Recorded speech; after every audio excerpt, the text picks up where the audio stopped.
আজকে আমি বাংলাদেশের দেওবন্দি ও কওমি ঘরানার জাতীয় পর্যায়ের ঠাকুর ও বিচি মৌলবীদের উদ্দেশ্যে কিছু প্রশ্ন করব। আমার প্রশ্নগুলোর জবাব দেওয়ার জন্য তাদেরকে কিয়ামত পর্যন্ত টাইম দেওয়া হবে। তাদের যদি সৎ সাহস থাকে, আশা করি তারা আমার প্রশ্নগুলোর সহি জবাব দিবে।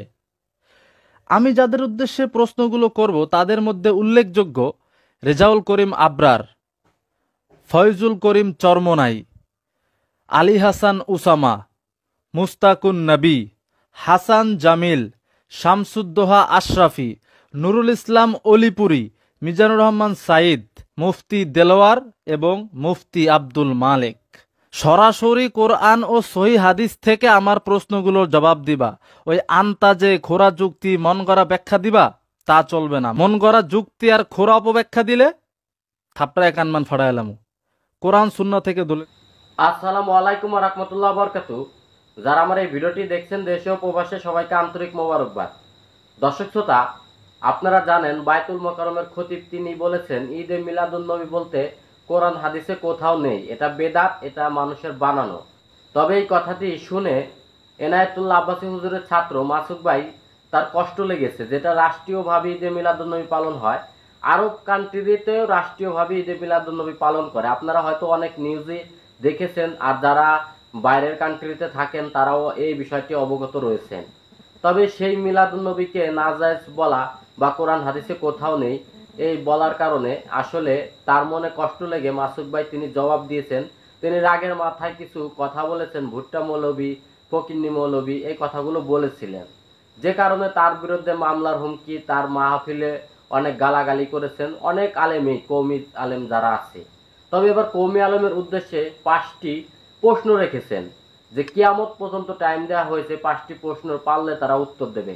আসলে এই প্রশ্ন 5টির উত্তর আমার মনে হয় যত বড় আলেমই থাক কওমি অঙ্গনের, কেউ এই উত্তর দিতে পারবে না। মাসুক ভাই যে 5টি প্রশ্ন করেছেন, আসলে আপনারাও যদি ভিডিওটি ধৈর্য সহকারে দেখেন, তবে কথা না বাড়িয়ে চলুন আমরা দেখে আসি মাসুক ভাই আসলে কওমিদের বড় বড় আলেমদের উদ্দেশ্যে যে 5টি প্রশ্ন রেখেছেন, কিয়ামত পর্যন্ত টাইম দিয়েছেন, সেই প্রশ্নগুলো কি শুনে আসি।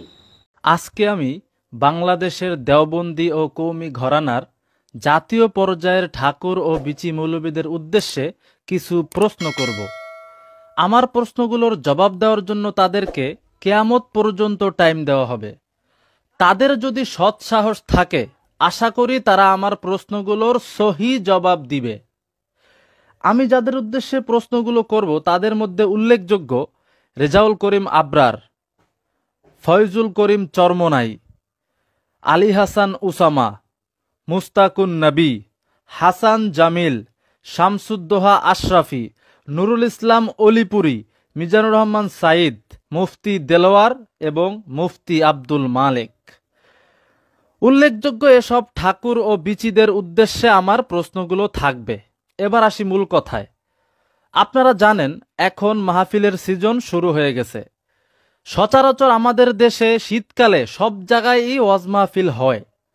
তো আমাদের দেশের দেওবন্দি ও কওমি বিচি ও ঠাকুর মৌলবীরা কথায় কথায় বলে যে যেই আমল সাহাবিগণ করেন নাই সেটাই বেদাত, এবং যেই আমল সাহাবায়ে কেরামগণের আমলের সাথে মিলবে না সেটা ভালো আমল হলেও বেদাত, এবং প্রত্যেক বেদাতই পরিত্যাজ্য। আমার প্রথম প্রশ্ন, কওমি ঠাকুর ও বিচিরা, তোমরা যারা প্রতি বছর ওয়াজ মাহফিল করো বা বার্ষিক মাহফিল করো, এমন ওয়াজ মাহফিল তো সাহাবিগণ করেন নাই, তাহলে এটা কেন বেদাত নয়? এটাকে কেন তোমরা বেদাত বলো না? আর যদি তোমরা বলতে চাও যে এই ওয়াজ মাহফিল করে তোমরা মানুষকে দিন ইসলাম শিক্ষা দিচ্ছ, তোমরা দিন ইসলামের দাওয়াত দিচ্ছ মানুষের কাছে, তাহলে আমার প্রশ্ন, সাহাবিগণ কি দিন ইসলাম শিক্ষা দেওয়ার এই পদ্ধতি জানতেন না, বুঝতেন না, নাকি তোমরা সাহাবিগণের চেয়েও বেশি বুঝো? নাউজুবিল্লাহ। নাকি মাহফিল করলে টাকা পাইবা, তোমাদের পকেট ভারী হবে, এই ধান্দা আর লোভের কারণে প্রচলিত ওয়াজ মাহফিলকে বেদাত বলতে ভুলে যাও? তাহলে কি তোমাদের নীতি এটাই যে টাকা আছে যেখানে তোমরা আছো সেখানে, টাকা নাই যেখানে বেদাত বলো সেখানে?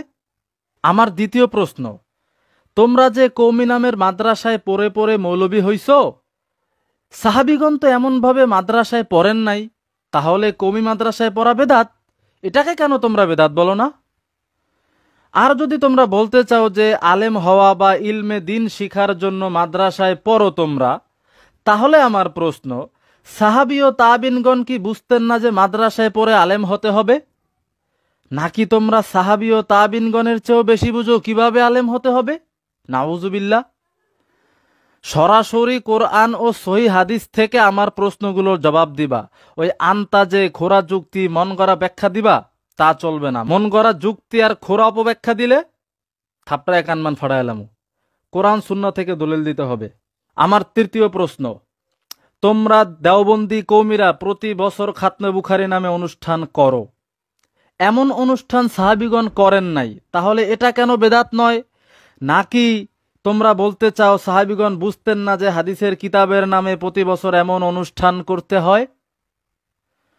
সাহাবায়ে কেরাম বুঝতেন না যে প্রতি বছর হাদিস গ্রন্থের নামে অনুষ্ঠান করতে হয়? তোমরা বুঝে গেছো, তোমরা সাহাবায়ে কেরামগণের চেয়েও বেশি বুঝো। নাউজুবিল্লাহ। আন্তাজে চাপা মারলে কিন্তু হবে না, সহি দলিল সহ উত্তর দিতে হবে। চতুর্থ প্রশ্ন, তোমরা কওমিরা যে রাস্তায় রাস্তায় এবং মানুষের কাছে গিয়ে মাদ্রাসার জন্য ভিক্ষা চাও বা চামড়া কালেকশন করো, নাউজুবিল্লাহ, এমন কাজ তো সাহাবীগণের আদর্শ বিরোধী কাজ, সুন্নাত বিরোধী কাজ। এত বড় বেদাত পালন করো তোমরা, আর এই বিদাতের বিরুদ্ধে তো জীবনেও বলো না। কথায় কথায় শুনি তোমরা বলো যে তাবাররুক হিসেবে জিলাপি খাওয়া, সিন্নি খাওয়া বেদাত, আর তোমরা যে এমন ভাবে ভিক্ষা করো সেটা জায়েজ। কি উত্তর দাও, আমি আশায় থাকলাম। আমার পঞ্চম প্রশ্ন, সাহাবীগণ সিরাতুন নবী পালন করেন নাই, করতেন না, বা সিরাতুন নবী নামে মাহফিলও করতেন না, তাহলে সিরাতুন নবী পালন করা বা মাহফিল করা কেন বেদাত নয়? এটাকে কেন তোমরা বেদাত বলো না? নাকি তোমরা বলতে চাও সাহাবীগণ বুঝতেন না কিভাবে সিরাতুন নবী পালন করতে হবে? কিভাবে সিরাতুন নবী নামে মাহফিল করতে হবে এটা সাহাবায়ে কেরাম বুঝতেন না? তোমরা দেওবন্দি ঠাকুর আর বিচি মৌলবীরা সাহাবীগণের চেয়েও বেশি বুঝে গেছো যে সিরাতুন নবী নামে মাহফিল করতে হয়। এটা সাহাবায়ে কেরামের চেয়েও বেশি বুঝে গেছো তোমরা। সাহাবায়ে কেরামের পদ্ধতি এই ক্ষেত্রে তোমরা অনুসরণ করবে না? সাহাবায়ে কেরামের আমলের সাথে মিলাইবে না যে তারা কিভাবে সিরাতুন নবী পালন করতেন, সিরাতুন নবী নামে মাহফিল করতেন?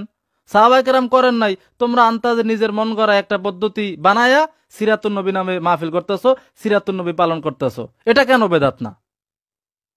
প্রশ্নের উত্তর দিবা। আর একটা বিষয়, বিচি মৌলবীরা যখন এরকম প্রশ্নের সম্মুখীন হয় তখন মাইনকার চিপায় পড়ে গেলে পরে বেদাতের মন গড়া সংজ্ঞা তৈরি করে।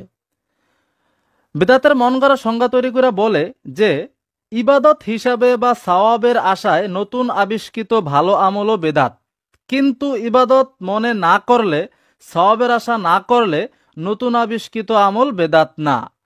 তাহলে আমার প্রশ্ন, প্রচলিত ওয়াজ মাহফিল, বার্ষিক মাহফিল, মাদ্রাসায় পড়া বা পড়ানো, খাতনে বুখারী অনুষ্ঠান, সিরাতুন নবী পালন করা, এগুলা কি কোনো ইবাদতের মধ্যে পড়ে না? এগুলো সব কি ফাও, হুদাই, কোনো সব নাই এগুলায়? সওয়াব না থাকলে হুদাই এত ফাও কাজ কেন করো তোমরা কওমি বিচি আর ঠাকুর মৌলবীরা? নাকি আসল রহস্য এটাই যে এই ফাও কাজ না করলে তো তোমাদের পেট চলবে না, ধান্দা হবে না, টাকা পাওয়া যাবে না, মৌলবিগিরি চলবে না, ভিক্ষাও পাওয়া যাবে না, এই জন্য এসব ফাও কাজগুলো তোমরা করো নিজেদের স্বার্থের কারণে, এজন্য এগুলাকে বেদাত বলো না, তাই না? এটাই মনে হয় আসল রহস্য।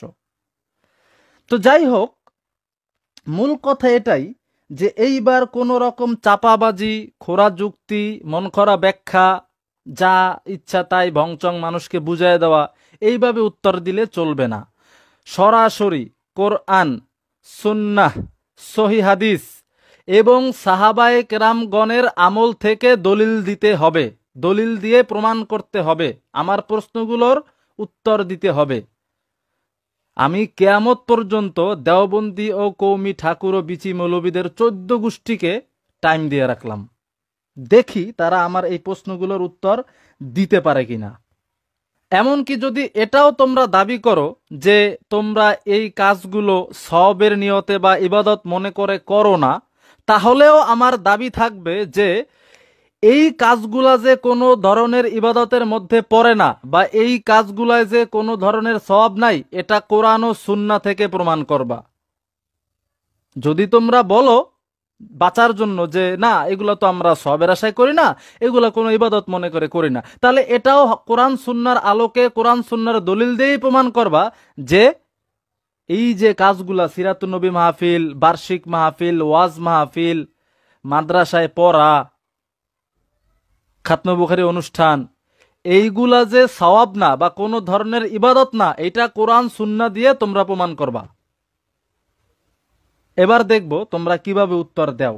আজকের মতো এতটুকুই রাখলাম, আগামী ভিডিওতে আরো কিছু প্রশ্ন রাখবো ইনশাল্লাহ। দেখি যে আমাদের দেশের দেওবন্দি, কৌমি, বিচি আর ঠাকুর মৌলবী যারা কথায় কথায় বেদাত বেদাত বেদাত বলে, তারা আমার এই প্রশ্নগুলোর কি জবাব দেয় এবং তারা তাদের এই বেদাতগুলোকে কিভাবে জায়েজ প্রমাণ করে সেটা আমি দেখব।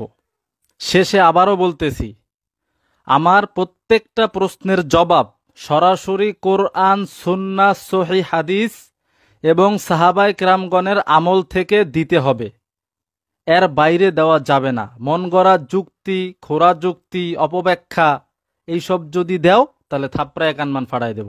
হ্যাঁ, এখন অনেকে বলবে কেন থাপড়ানোর কথা কেন বললাম? কোরআন হাদিসের বিষয়, ইসলামিক বিষয় নিয়ে তোমরা মন গড়া চাপা মারবা, খোরা যুক্তি দিবা, তা আমি থাপড়াম না তাইকে আদর করবো? ইসলামের প্রত্যেকটা বিষয় প্রমাণ করতে হবে কোরআন ও সুন্নাহর আলোকে, কোরআন সুন্নাহর দলিল দিয়ে।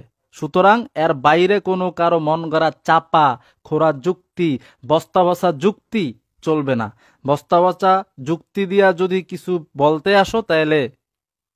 দর্শক শ্রোতা, আপনারা দেখতে পেয়েছেন আহলে সুন্নাত ওয়াল জামাতের তিনি একজন অনুসারী মাসুক ভাই যে 5টি প্রশ্ন তীর ছুঁড়েছে কওমিদের উদ্দেশ্যে।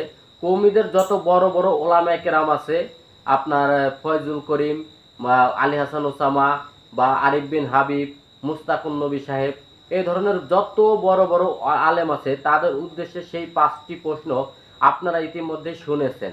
আসলে এই 5টি প্রশ্নের উত্তর কি দিতে পারবে কওমি আলেমরা? কখনোই দিতে পারবে না। যদি দিতে যায় ব্যবসা থাকবে না, যে কারণে দিতে পারবে না। আসলে সব জিনিসই বেদাত বেদাত বলে যে ফতোয়া দেওয়া হয়, আসলে তার প্রশ্নগুলো যুক্তিসম্মত এবং কি খুব সুন্দর প্রশ্ন করেছে। তবে কিয়ামত পর্যন্ত চ্যালেঞ্জ দিয়েছে, পারলে তারা যেন এই প্রশ্নের উত্তর দেয়। তা আপনাদের কি মনে হয় দিতে পারবে? যদি পারে তাও কমেন্ট বক্সে জানিয়ে যাবেন, আর যদি না পারে তাও কমেন্ট বক্সে জানিয়ে যাবেন। তবে আজকের এই ভিডিওটি এই পর্যন্ত। ভিডিওটি যদি ভালো লাগে অবশ্যই লাইক, কমেন্ট, শেয়ার করবেন এবং কি চ্যানেলটি সাবস্ক্রাইব করবেন। আল্লাহ হাফেজ।